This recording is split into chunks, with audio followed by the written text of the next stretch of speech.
Okay.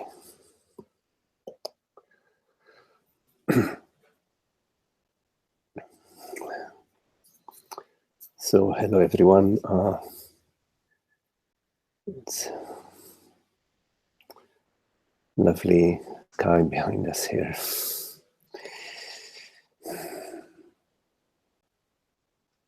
Hello, Matti. Great to see you. Yes, yes. Hello. Nice to see you too. Very, very lovely. Okay.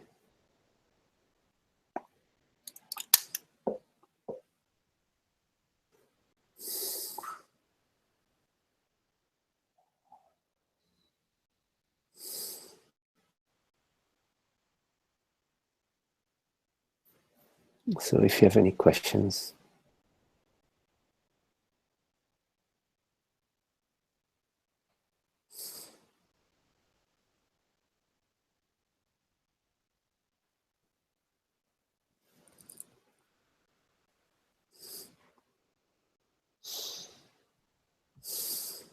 I have a question, Matti. yes, Can you hear me? Yes, Renate, I hear you very clearly. Yes. Great. Yes. Do you have any experience? Because I decided to take antidepressants because I have been depressed for such a long time. Oh, okay. Do you have any experience how it affects people, or if it's like running away from or avoiding strong feelings, or I just wanted to know what you think about it, because I've never taken it all my life, but Yes. it seems I've come to a point where my body and my nervous system needs a break. Yeah. Yes. Well,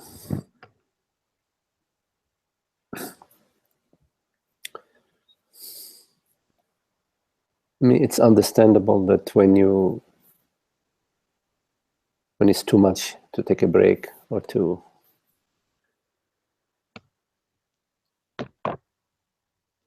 try to sort of dull a little bit to neutralize a little bit or reduce a little bit the volume. I don't have personal experience with antidepressants or with this sort of question. I think this is more a question that a therapist or a psychiatrist, they sort of know when that is needed. But of course, you can also know, for yourself, if it's too much, then it's okay,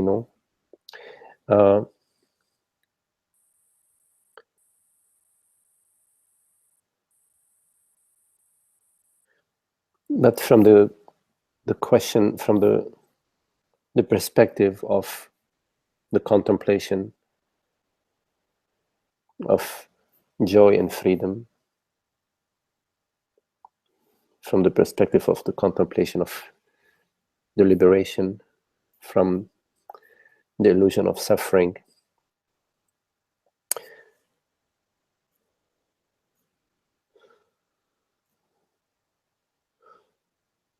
to continue to contemplate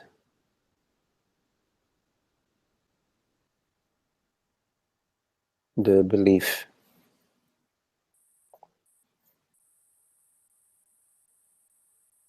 that everything that's happening is personal, is happening to me.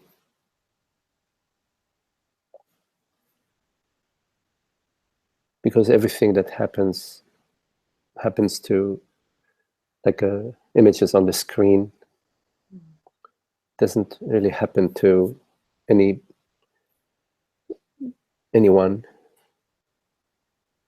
But there may be a thought and of course a feeling that it's happening to someone, it's happening to me.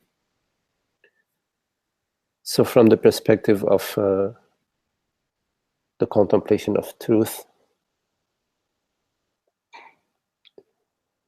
it's important to continue to contemplate what is this me, because it's this me impression that is at the root of all our negative emotions, our depression. Because depression and certain expectation, a certain conditions that we are imposing, they come hand in hand, because when we have some conditions, we are prone to disappointment, and we are prone to have some thoughts about ourselves. Oh, I am failing, or I'm no good, and of course all these thoughts, they're not innocent at the body level. We feel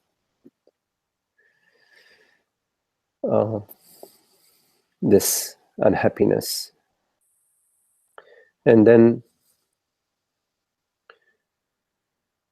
when we are feeling this unhappiness and there is the belief that I'm a person, then these feelings, these sensations and feelings, they maintain the story. They feed the story about me. So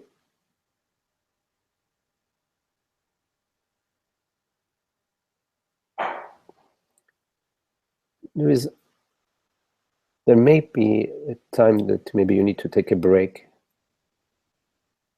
but it's not the solution. It's not the long-term solution. You have to be willing to be completely vulnerable,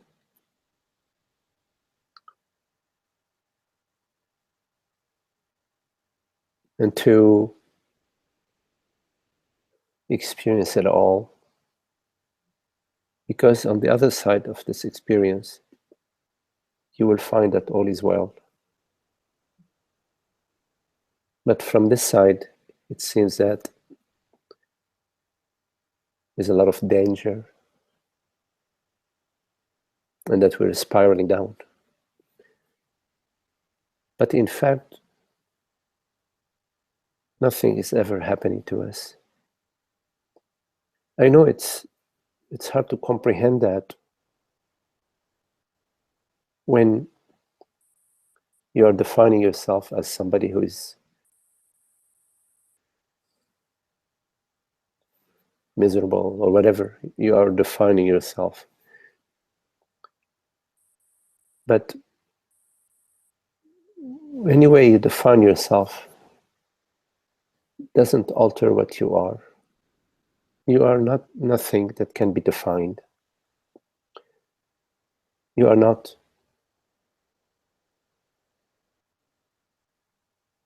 something that is affected by events.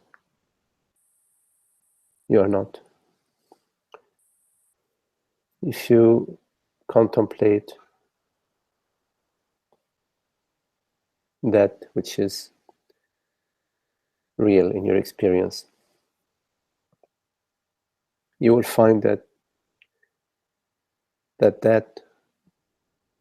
is real has no name.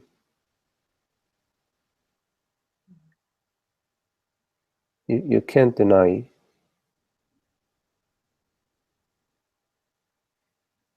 presence. And no matter how you label it, it doesn't touch it. The labels do not touch it.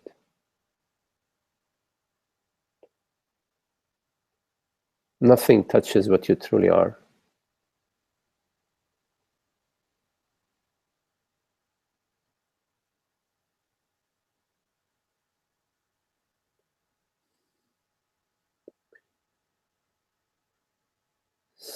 So the me thoughts, they feed themselves. One feeds the other. And then we feel that it's really real, something is really happening to me.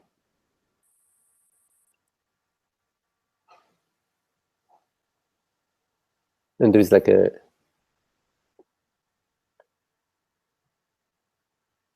feels like it's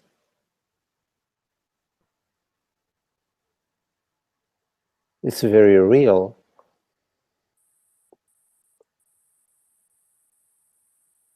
And that something needs to save me. But we know that what is real doesn't need saving.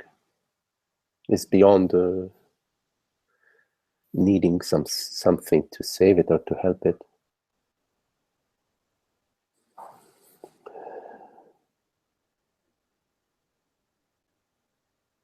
At some point or the other, struggle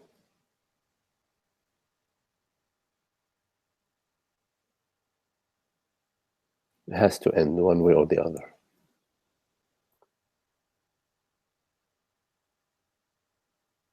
And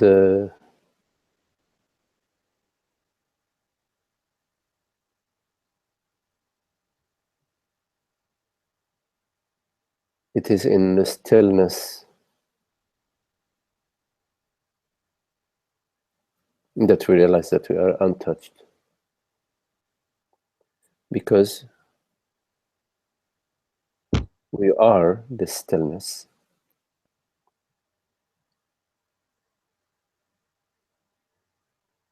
Everything that arises effortlessly in the stillness, in the peace, in presence. Like your night dreams arise in your deep sleep or in your sleep state. The images that arise, they don't really touch you. But the me story is very powerful sometimes. Maybe very convincing. Ask yourself, what is it that is depressed? What is the meaning? What is the meaning of depression? What is the experience of depression?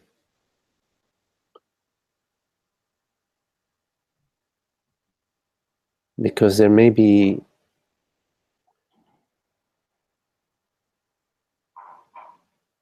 at the core of the tornado, there may be complete stillness. When you look really closely at depression, what is it that is depressed? What is the meaning of depression? You may come to a simple set of bodily sensations and some thoughts. And if you come to bodily sensations and thoughts, no matter how intense they are, then you're coming onto whatever it is that is knowing of these sensations. Because what is knowing has no gender, is not, this thing is not Renate. What is knowing has no phenomenal form, which is the aware presence. So our story about ourselves occurs in time and creates an impression that I exist in time.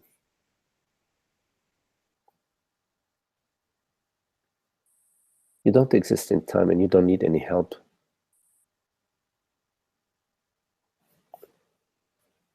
When the body is hungry, we do our best to feed it. When the body is tired, we do our best to give it some rest.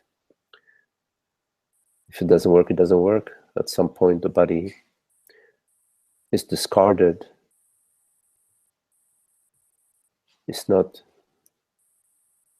such a momentous event for consciousness. We make a big deal about the body, about I am the body. It's a hypnosis. We are hypnotized by this impression that I am the body. And so we are constantly have some concern about me, the body. How am I doing? How am I doing? How am I doing? The body is just an event, a dream event. Perceptions, sensations, mental impressions. Like the weather.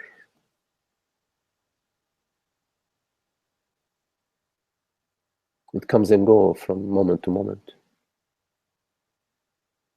But what doesn't come and go, that doesn't get depressed. Depression is just some mental and physiological impressions. And I'm not denying them. They occur at the body-mind level. But they don't touch you. What you truly are is not that. But the reason why these body-mind impressions of depression arise is because of the mistaken identification with me as a body-mind, and therefore all the concerns about me as a body-mind, and the disappointment, the disillusionment, the hopes and the failed success here and there. But all of this is at the body-mind level, which means at the dream level, you see, the contemplation of the self is the contemplation of the reality of consciousness. It's not the contemplation of how am I feeling or how am I doing. It's not the contemplation of how are my emotions. But we look into the emotions in order to understand what is the process, because in understanding there can be freedom from misunderstanding, clarity that comes from understanding.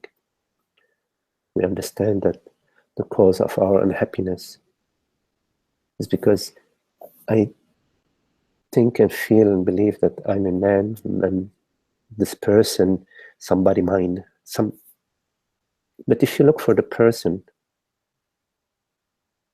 you only find thoughts and perceptions and sensations, memories, images, bodily sensations, and that we label them as me. But even the label is just a thought, it's a mentation. No matter how hard you label an impression or bodily sensation as me, it doesn't mean there is actually me.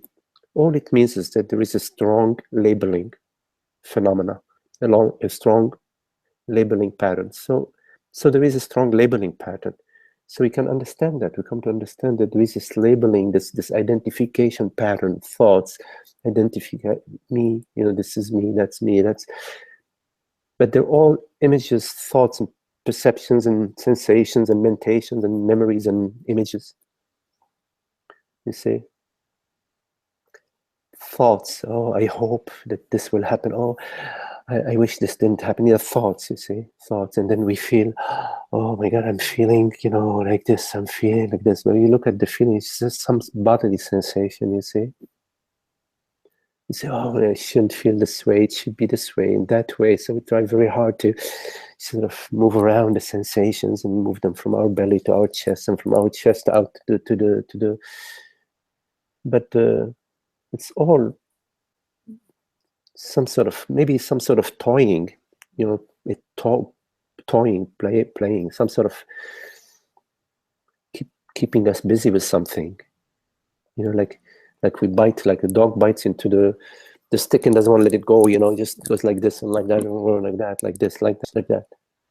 And then when it's able to let go, then it runs again, so grab it again, just like that, you see. say, oh my God, you know, what's happening to me? Oh, what's happening to me? Oh, it's so awful. But nothing is happening to me. It's what I am, you know, is not the stick I'm grabbing on, and I'm not the dog. I'm this aware presence, you see. That's what's beautiful, that I can come to this understanding, this direct understanding that doesn't need to read a book, or you don't need to take some special notes or a special code. You don't. You are this awareness, you see. It's so direct. You can know, you can see that, you can experience that. You can come to this knowingness that, yes, I am this awareness, you see. And that, you can't cut it with a knife, you cannot burn it with a flame, you can't hit it with a stick, you can't depress it or compress it or impress it or repress it or press it. It's not in that realm.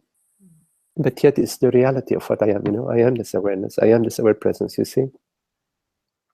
And it's not a refuge, you see. It says, oh, this is a refuge. Good, now I know I'm awareness, I'm conscious. It's a good refuge.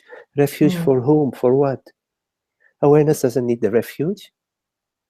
The refuge from what? You see? It's only the thought, oh, I have to watch out. What's this? This doesn't happen to me. That doesn't happen to me. Oh, what will happen tomorrow, next week? Oh, I tried so hard. I'm failing. He's succeeding. She's succeeding.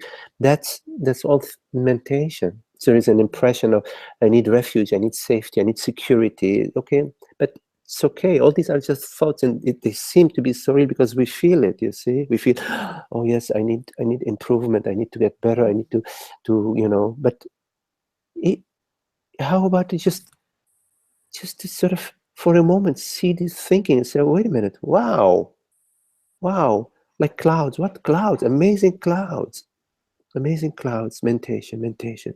Say, oh, I should get free of the mentation, I should get free of the thoughts. No, consciousness never says I should be free of thoughts or be free of depression or be free. No, it's freedom already,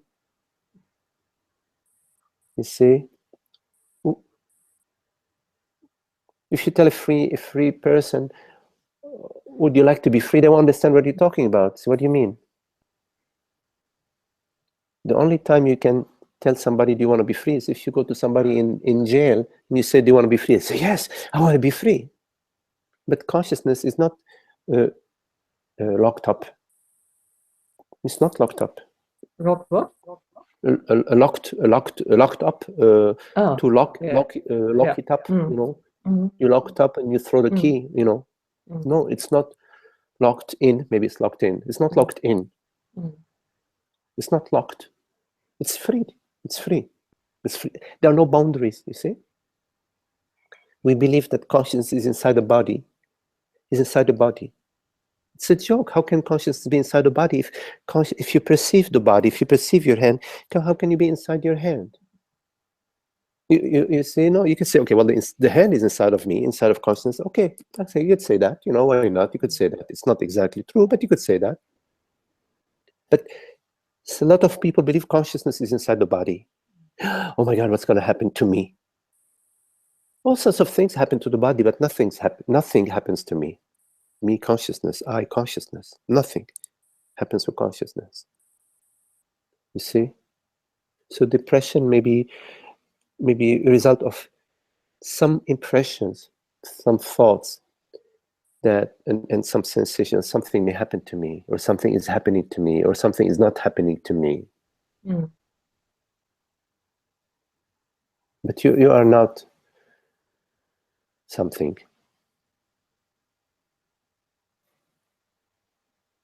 See, that's the beauty.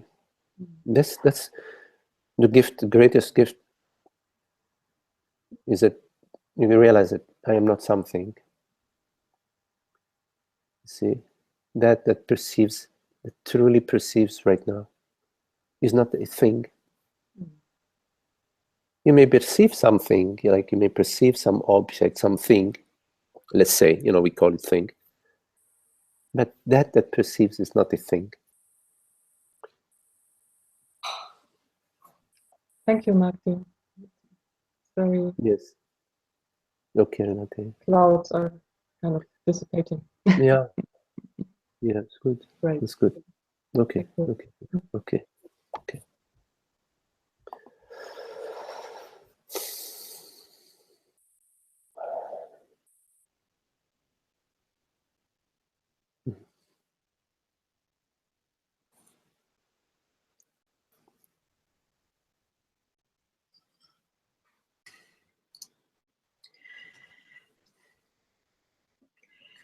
Hi, Maggie. Hello, hello, Nanda. Yeah, I was just before Renate spoke up, I was typing a question. I was saying, we don't really have negativity and feelings when we are not, unless there's identity where it's going to cause trouble. But at the same time, there's no, this is just a contemplation I'm having. At the same time, there's no reason to think that nothing will ever arise. Like, you occasionally give examples like my shopping cart rolled into the neighbor's car and he, was upset. So something comes up, or even a mood that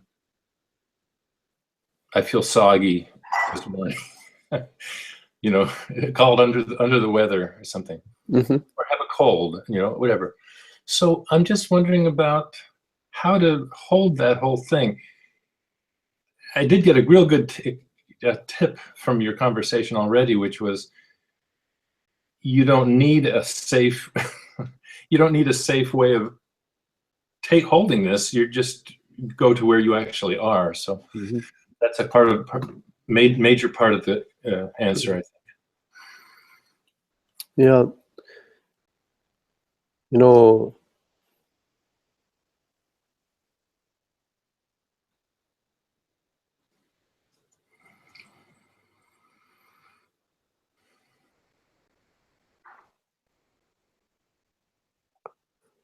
What is it that needs salvation? What is it that needs help, or what is it that needs to be free, or to be happy, or to feel better, or to feel differently? Because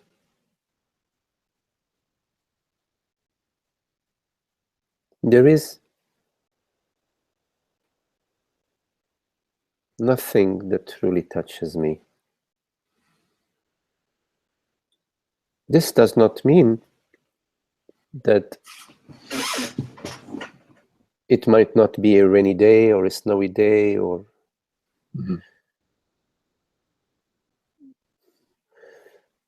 your partner is feeling this and that way, people at work are feeling this and that way, and they come in your space and they're but nothing truly touches me. Why? Not because I am insensitive. No. Because I am the freedom of being, the openness of being, the eternity of being. Not because I am, I don't feel these things, or I don't sense these things. No. Because I am complete transparency of being. So it's very interesting. There's a certain congestion, maybe at the body level, that we experience, and you're druggy, you sort of, so it's interesting. It's interesting. Yeah, I mean, it's interesting. Of course, that's in some cases, and it calls our attention to have some hot tea and to take care of getting some rest and so on. But still, it's all interesting. Yes. Or I bid on a project and I don't get the bid. I lose. Somebody else gets the bid. Yeah, you came in $50 under after all that work. Yes, it's interesting. Yes. Because I am the freedom of being, you see. So how do you contemplate all of these, whatever occurs, whatever unfolds in your life? is you contemplate them as consciousness.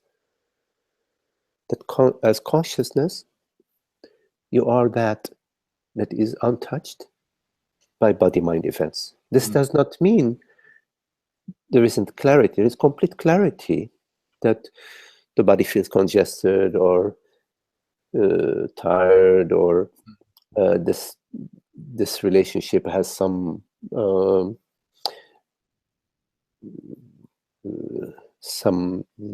exploration in it. But so what, really? I mean, when we want things to be in a certain way, that's what we refer to as me. As now we have abandoned our innate freedom. And we have now said, okay, let me see how I can complicate things. Let me see what sort of conditions I can place, and I know I can come out with many of them because I've inherited a lot from my parents, from my society, from my priest, from my rabbi, from God knows. So I have a good library of sticks that I can put in the wheels. The sticks in the wheels. Yeah, yeah. So then I complicate things. I say, okay, I'm going to place some conditions of how things should be. And that whole process, as soon as you do that, you have moved away from the freedom of being, and now you are exploring the complications of the mind. And then you say, oh, well, how can I be free of the complications of the mind? Well, just don't go into your library of conditions. Don't complicate things. Don't say I should feel this way, or this life should be like this, or this should be like that. You would be so amazed when you are not placing all these ideas and conditions upon how things should be and how this body should feel. When you don't place these conditions, you would be amazed at how vast the consequences are. Because in the absence of these conditions, it's just the shining light of being. Now, sometimes there is a trickery. We say, okay, well, I'm not going to place any conditions, and let me see what a great experience I'm going to have. You see, now we are placing a hidden condition. We're placing a subtle condition, which is that if I don't place any conditions, I'm going to get such and such goodies, you see. It's still tricky, you see, and you're bound to feel disappointed. You're bound to experience the angst of your condition, even if it's a hidden condition. So, what was it? I think Robert Adams was saying that all is well and unfolding as it should be.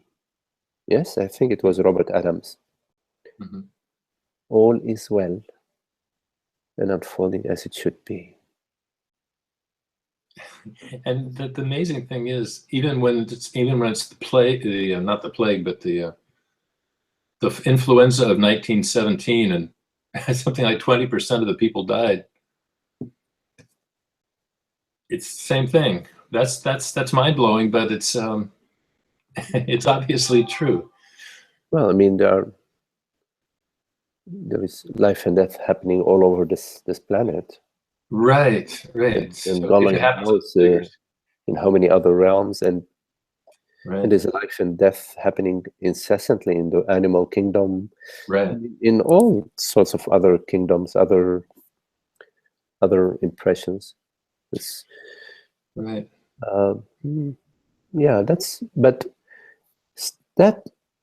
this sort of events, they are not at the consciousness level. Right. because consciousness isn't born or die, doesn't have birth or death. That birth or death, yes, because birth or death is a sort of mentation, you see. mm-hmm. Mm-hmm. It's made out of, birth and death is made out of thoughts. Yeah, Because our experience of birth and death is just in terms of some thoughts about it. Yeah. Because we really don't know birth and death as an experience. None of us knows birth and death as an experience. right, right, Because what we are is beyond birth and death. right. So, like we know, for example, in our night dreams, we know the birth and death of images, the birth and death of impressions, sensations, perceptions. In our waking dream too, in this moment, we know birth and death as the flickering of perceptions, the flickering of thoughts, and the flickering of sensations. But at the same time, we know that we know eternity. We know eternity, the eternity of the self, the eternity of awareness, the eternity of presence. Right. So we know ourselves as eternal. And then we know the thoughts that speak about my birth and my death.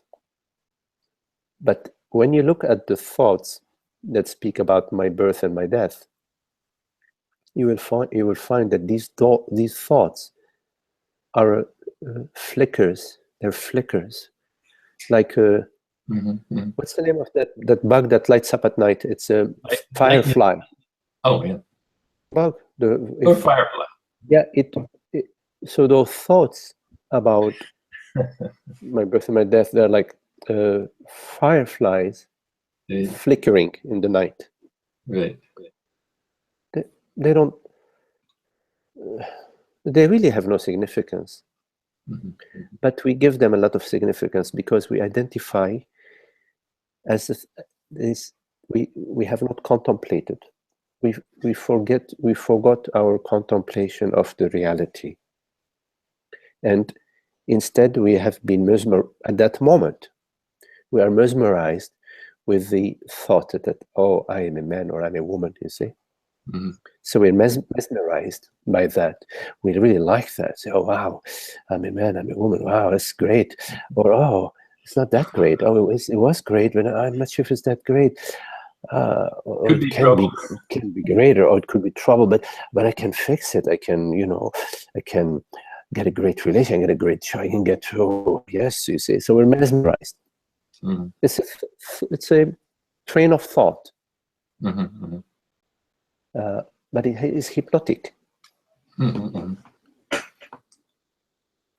I love the subtlety in which and depth with which you go into.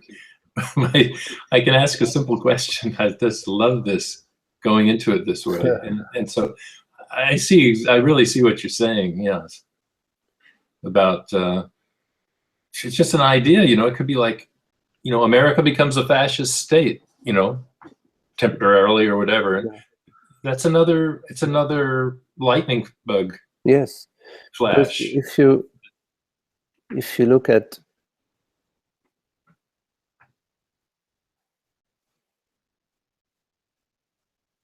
you see, in the contemplation, in the non-dual contemplation, we contemplate the reality of our experience. What is it that is real? You see? Mm-hmm. But America is not real, Yes. What is America, really? I mean, if you look at America, we're just looking at some thoughts and some memories. Yeah.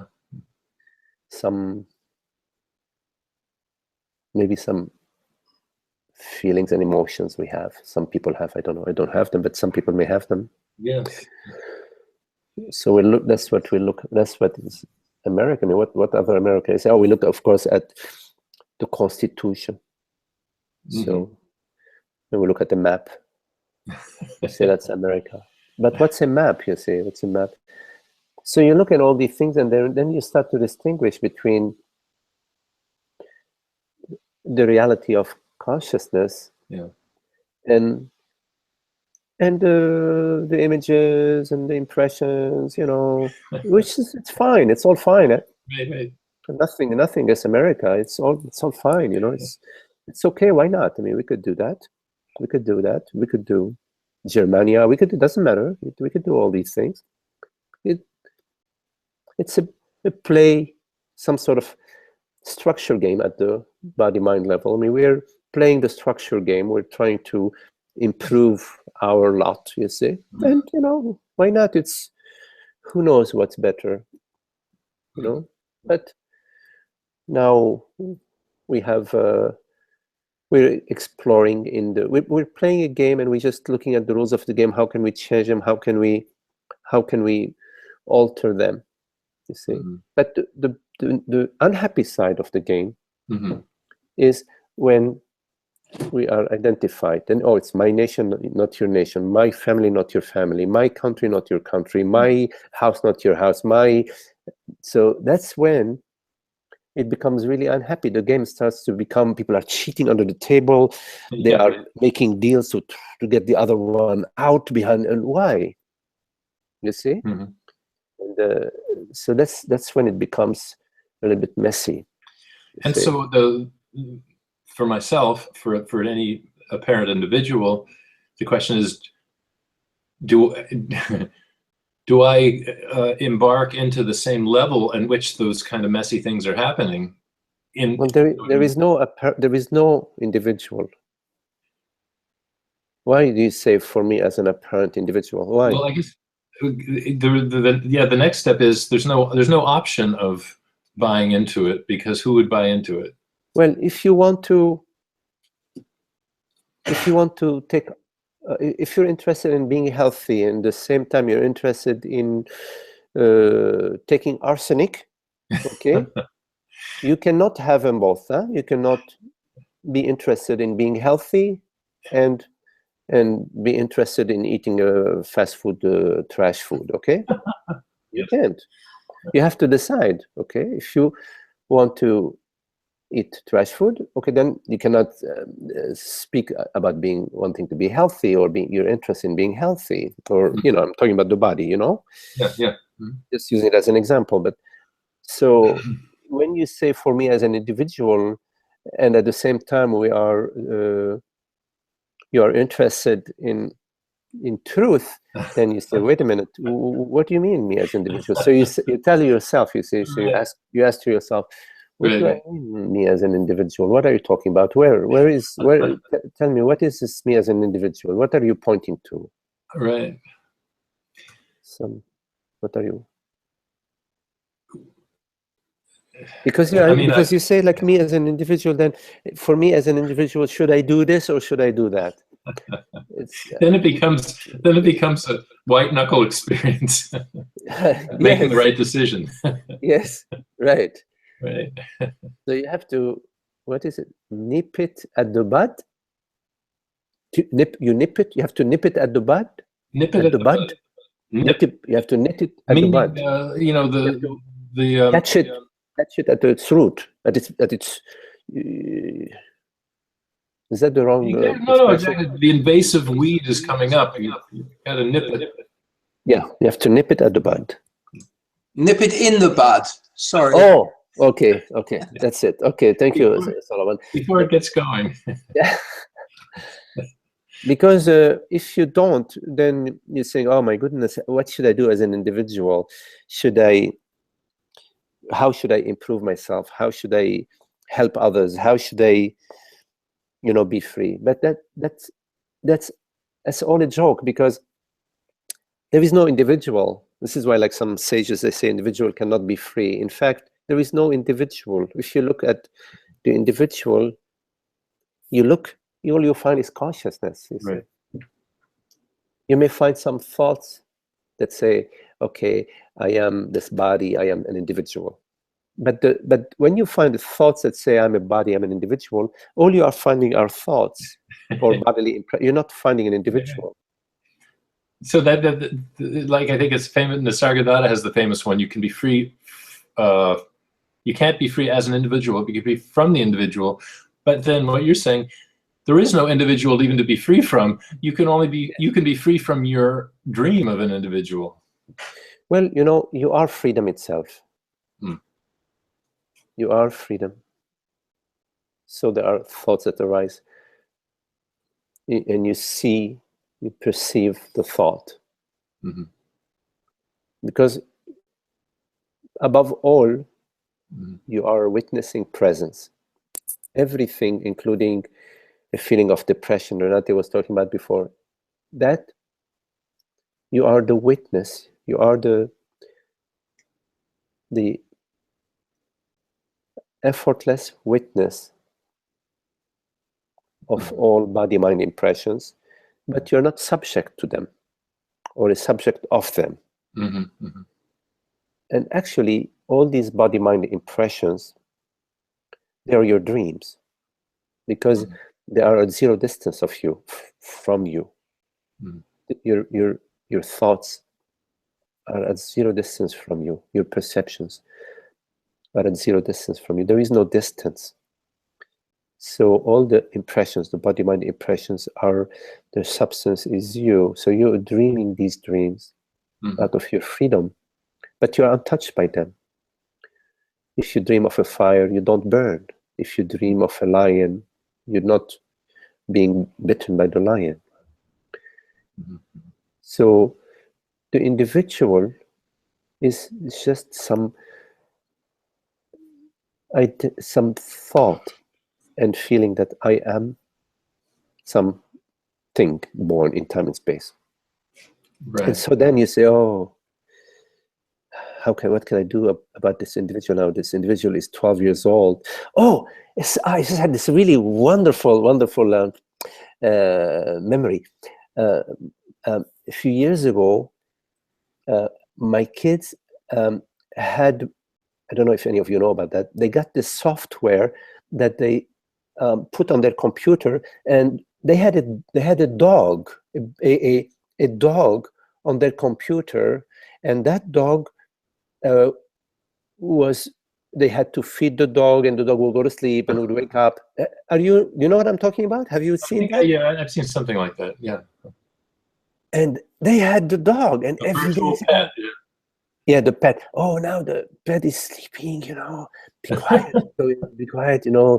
And then, oh, now we have to take the pet for a walk. Say they take the pet. I don't know how there was a software, but it seemed like they really had a pet. You could see the pet and how the pet is. It was very interesting software. In a way, it's like that. We imagine that we are this. It's a software. It's a software.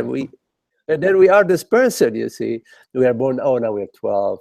How old are you? No, I'm 13. Oh, you're 13. Okay. How old are you? No, I'm 18. Oh, you're 18. Now you are.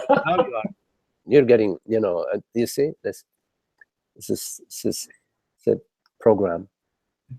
To consciousness, and maybe at some point I'll probably stop doing this, making these worst case scenarios. But for now, they just come up for me to really look at the issue. It's like if the radio says tsunami coming, it's gonna cover Santa Rosa. There's not even time to get in your car. And it's like the software. It's still like the software. Well, if there is a tsunami coming and you're in Santa Rosa and you have 5 minutes, you go for it. I would get on the highest roof, Yeah, you're sure. You do what you can do. Yeah. I'll do what I can do. Of course, I will do it. I mean, if I have 5 minutes, I don't know, a tsunami. Maybe I will go maybe in. A tsunami! The water is going to go everywhere. I think. I don't know what I'll do. It'll be. Get the canoe. It's a lost cause. I had an experience just recently. I don't think I told you about this. It was quite. I was at a park, and a bee was in my. A wasp was in my apple juice. I went like this, and it bit my tongue, and the tongue swelled. Ooh. And it seemed like a possibility of asphyxiation and stuff. And there was no distress whatsoever. But I quickly grabbed what I had to maybe neutralize it, chew up Yes. a bunch of Tums, drive to the store and get Benadryl. Yes. But no, and I was so delighted. Yes. Yes. I heard Was that it- garlic too. If you can get some garlic and cut the garlic, Oh, yeah. cut the garlic and rub garlic on that. Oh, interesting. I didn't know that. Yeah. Yeah. I also I bought a cigar, and I know tobacco neutralizes too. Oh, I bought a interesting. cigar, stuck it in my mouth, chewed it up. I don't know if it helped much, but Yes.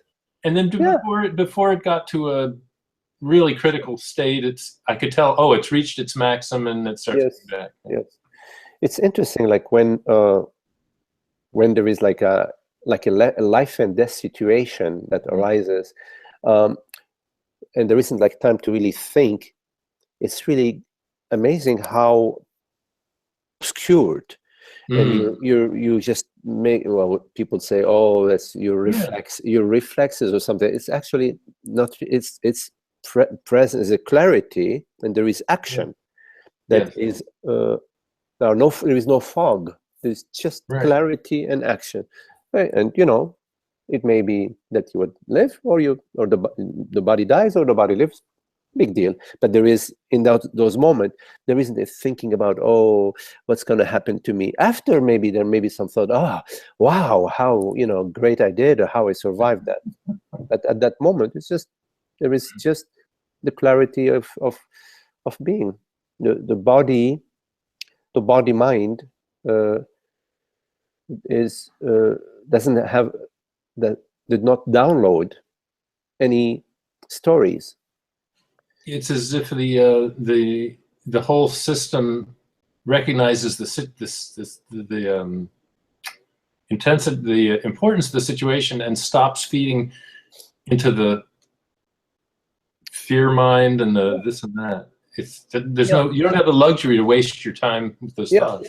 And once all these me impressions sort of dissolve through your contemplation, because in your contemplation of the reality of the self, the me impressions, they reduce until they're like,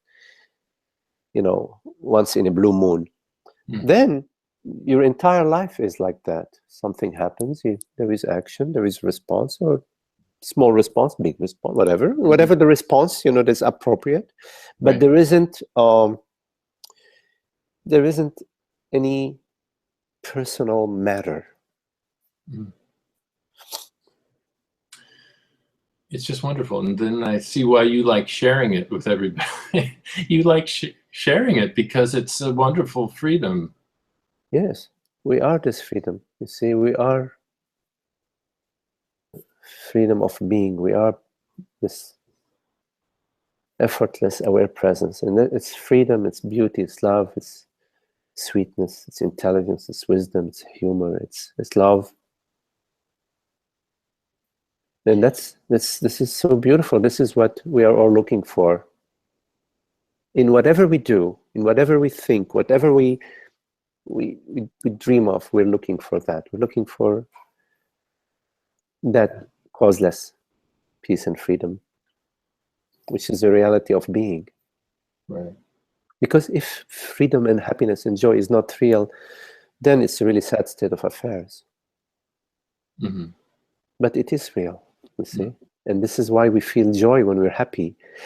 We feel, wow, this is great, When we feel love, my goodness, we love it. We love it. When there is beauty, we experience beauty, we love it. Because it's real. It's real. If it's not real, we wouldn't love it. We wouldn't have this fullness that we feel. But in any case, we know that there has to be a reality. There is a reality to our experience right now that doesn't belong necessarily to the experience itself. We don't know, wherever it belongs, there is a reality. And we know that I am aware, and that is real. There's this Mm-hmm. that I am is real, and that I am aware is real. It's not like something that I read in some book when I was 10 years old. No, I know that. I know that. So that is real, you see. So this I am and the I am aware is this reality, because there's only one reality. So that is a fantastic place, a wonderful place to contemplate that, oh, the I am is what is real. Not the I am happy, unhappy, depressed, old, dying, whatever. Not the additional adjectives, not the additional tales, but just the I am. See? See?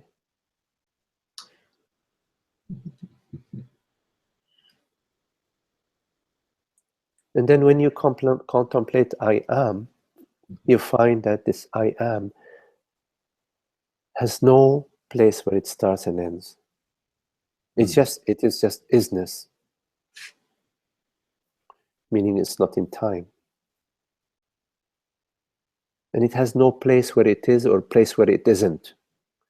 The I am is here and is not there. No, in your experience, it's just I am. Not I am in the room, I am in the house, I am in California. No, just I am. If you look at just pure I am, you don't find a location for I am. You don't find that it's in space. You find California appearing as a concept, as a thought, appearing in the I am. So I am perceives California. You may perceive body-mind events arising within I am, but you will not find the I am arising in any event. Events are known, and they are not knowing. Because if the I am is arising in an event, then it is the event that is knowing of the I am. But in fact, there is no event that is knowing of the I am. The I am is pure knowingness. The I am is self-knowing. And it is knowing of events. It is knowing of thoughts, meditations, sensations. So the reality belongs to the I am and not to the what is known.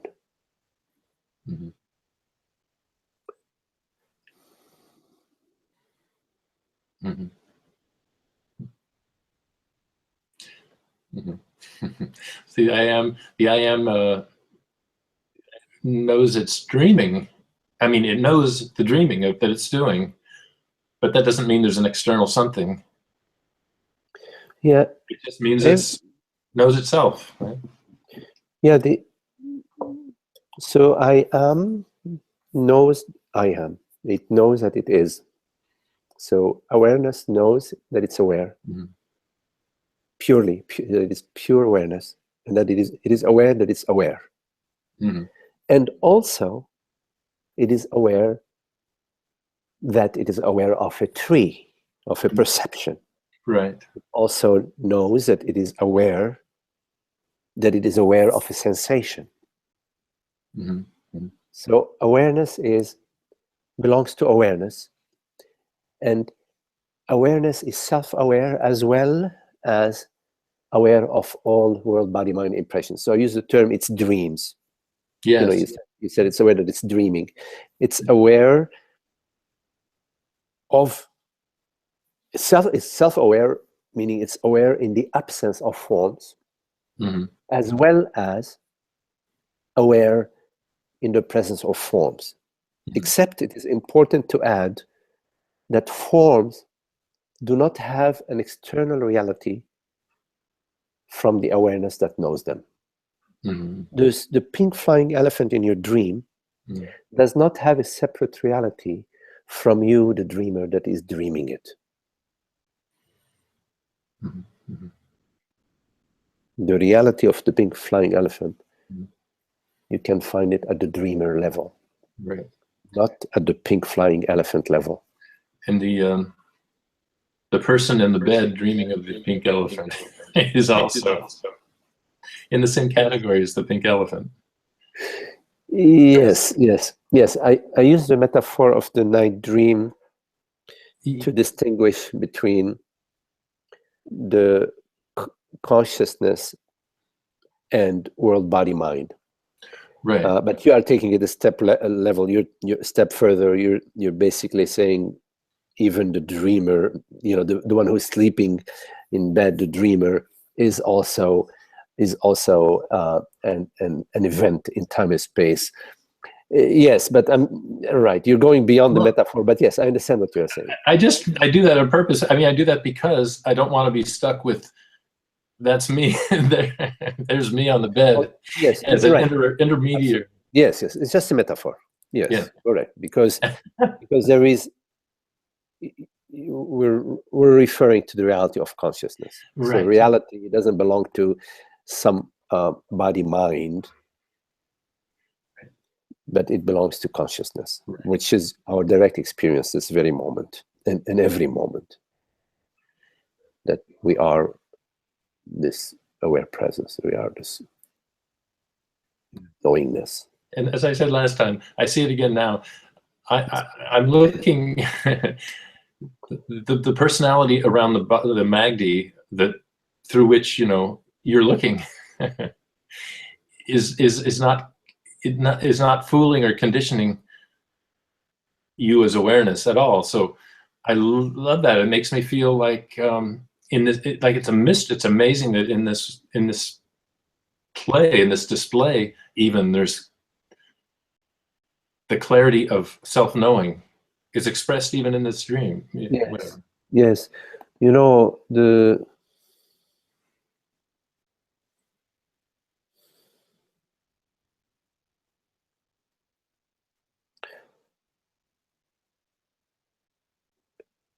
everything and everyone is consciousness. Now, there are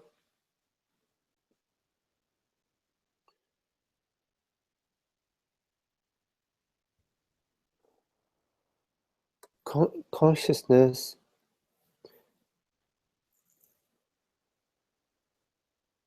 although it's shining onto everything and everything is its manifestation. Yes. It also manifests like the sun. You know how the sun sometimes have flares. Mm-hmm. Just using this metaphor, okay? Yeah. That also consciousness has these flares which are, although everything is a direct expression of consciousness, yes. Yeah. These flares are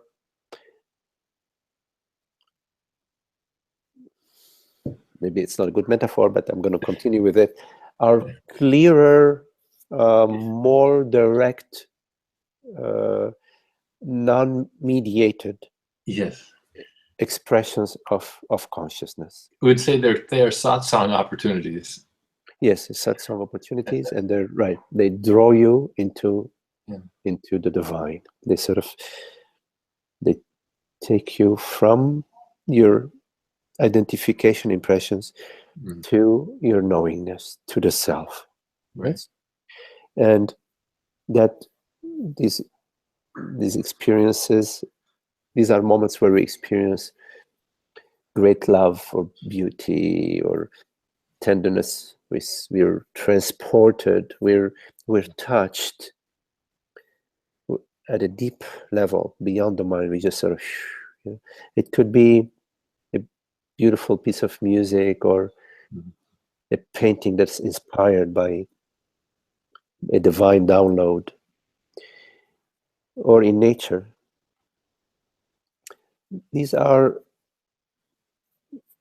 direct, unmediated expressions that call you, remind you of the divine, of the self, of your true nature. Right. Unmediated, right. Yes. The satsang is one such, and the the person, what you, the form that you perceive. Mm-hmm. When you have the right perception, you perceive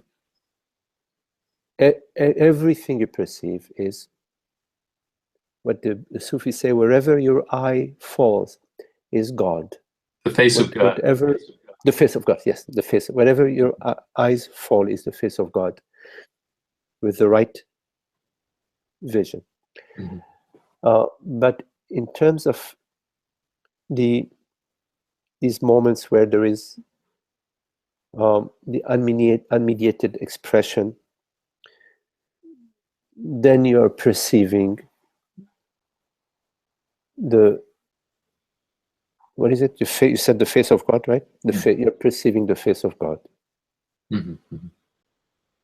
Yeah, most clearly. Yes, clearly. Yes. And you are that. Mm-hmm. You are that. What you truly are is that. Mm-hmm. So what you're recognizing is what you are. And that's how come there is a recognition. Mm-hmm. Mm-hmm. Like, you recognize what you are. Mm-hmm. Mm-hmm. You don't recognize something you don't know. Mm-hmm. Mm-hmm. Mm-hmm.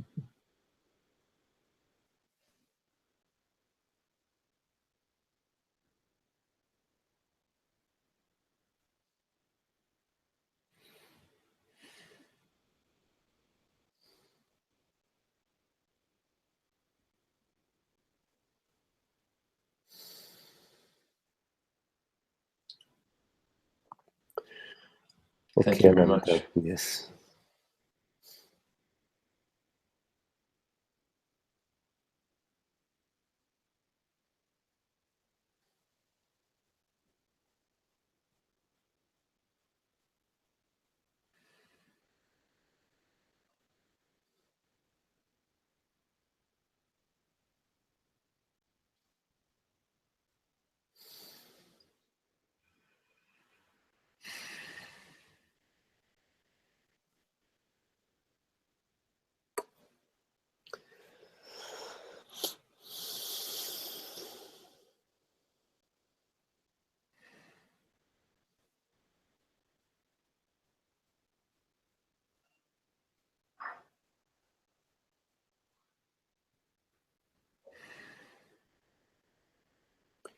Any question?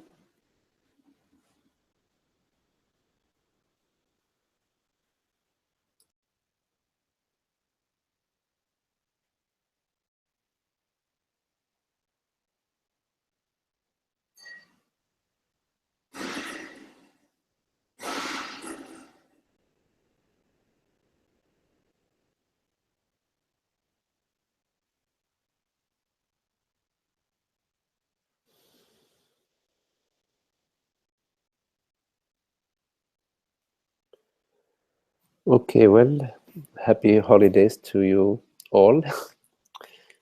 Enjoy your coming celebration, family and friends that you're gonna hopefully meet with.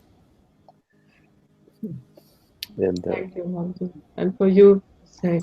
thank you. Beautiful to be with you all. Very, very lovely. Thank you. Thank you. Okay. So